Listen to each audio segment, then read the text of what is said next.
Hi, John. Zach King, how are you doing? Doing well. How are you? Awesome, not too bad. Are you in California right now? We're in LA. That's correct.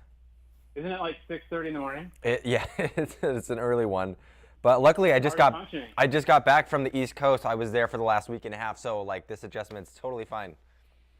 Okay, so you're good to go. I'm good to go. Are you gonna have to pull out some Zach King magic to make it happen, or? Dude, live is tricky, but All right, we'll see what cool. we can do. So very cool. I love it. All right, so My Magical Life. You're the author of this kid's book. Tell me about it. So this kid's book is fun because it kind of started because I wanted to give an origin story to the magic for all the kids that were coming up to me in real life saying, why are you magical? And I would just say, it's filmmaking, guys. And they kind of walk away like a little bit sad and disappointed. It's like seeing behind the scenes of Disneyland. You don't want to ruin the magic. So Yeah. we just created this origin story, and now it's something we can hand out and say, hey, read this. This is how Zach's magic started, and this is kind of his journey. And we can talk about fun issues that kids are also going through as well, like bullying or social media, and how to deal with all the current things that kids are dealing with in middle grade to high school. Yeah, and I love the app that comes with it too. Tell me a little bit about that. Yeah, the app has been fun for us because the technology, you put the app on your phone and it allows you to scan each piece of the art, and what it does is pop up on top of the pages and play out the scene that you're reading about, and kind of gives kids another take at how to look at that and what was happening and interact with it. I like that, especially because I have kids, and like with the pop-up books, they rip all the pages out. So with this, Yeah, not really gonna happen with the you app. can't break this book, and it also gives kids that are I'm walking around and on productions, and kids are on their phones all day, and even for me it was hard to get into reading unless there was like a lot of comics and pictures. So this is hopefully a fun balance between smartphone and reading, and getting kids that are just glued to their phones into reading. Yeah, cool. And Steven Spielberg has picked this up. Is that right? And what are we going to see in the future? Yeah, it was really exciting getting a call from their team and figuring out, what it looks like to put this into potentially a feature film format.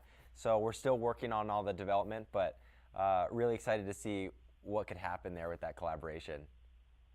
That's awesome. And your YouTube videos are, how do I say this? They're insane. They're amazing. And as a fellow editor, filmmaker type person, I officially kind of hate you because I don't even know where to begin. How do you how do you make this happen? How do you do this? And how did you learn how to do these effects that you do? Yeah, I mean, it was a lot of practice and really just trying out these different techniques. A lot of the techniques we're using in the filmmaking are old techniques from over 100 years ago that have been around, and we're just kind of putting new spins on them and new stories to them. But we shoot everything very practically. So if you see me jumping through a TV, it's most likely I'm actually jumping through some sort of TV prop. So we do as much practical as we can, which means How did you learn? I get to do my own stunts. I learned at Biola University, and so I didn't get into film school my first year, and I created a YouTube channel just because of that. I was bored on the weekends. I wanted to be making film projects every weekend, and by doing a video every Friday, I would upload to my channel where there was an audience waiting. I just gotten the consistent pattern of making a lot of videos, even short videos that just gets the practice under your belt.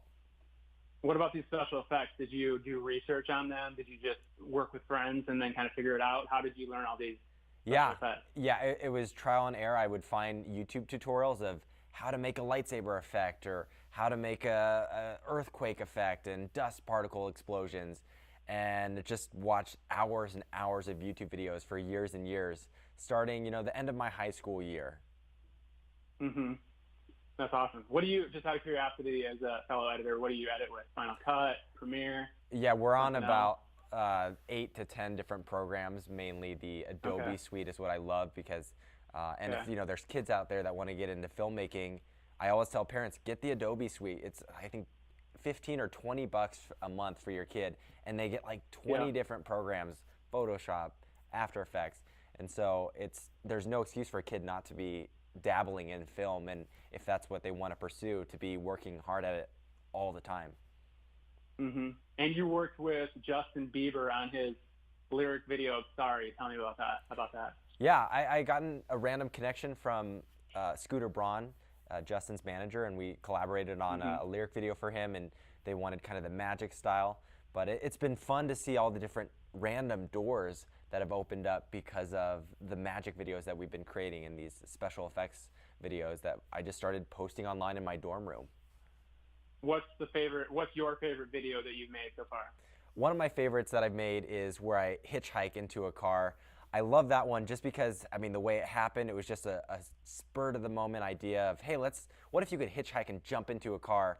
And now, I'd probably title that one, how I catch my Uber or my Lyft now. But it's just, I wish I could do that in real life, and those are the videos that are my favorite when I'm like, I really wish I could do that. How often do you come out with video, and generally what's the process? Do you plan something and then get everybody together and shoot it in a day? Yeah. And then edit it? What's your process? Yeah, I have a team here in LA, so what we'll do is we'll brainstorm for a couple weeks and do a pre-production, and then we'll shoot it for half a day or a day, and then it kind of goes into the pipeline to get cleaned up in the editing process. But for us, it could take a month to make one video, if there's one or two guys working on that.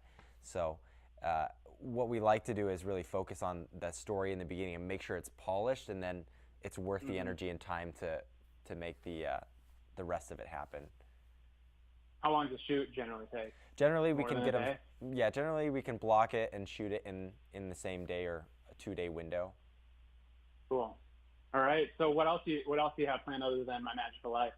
Well, we've got 2 more books coming out, so that's taking the bulk of our energy to write up the second. We're almost finished, and then start on the third. And so we got to get art started, and of course the next apps ready for the new animations that'll be coming out.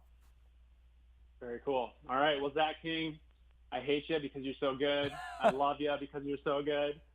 Thank you, John. Life, where can people get it? You can grab it on Amazon or anywhere books are sold, and Barnes & Noble and Target. All right. Zach, thanks for being with us. Thanks, John. Great meeting you. Thanks.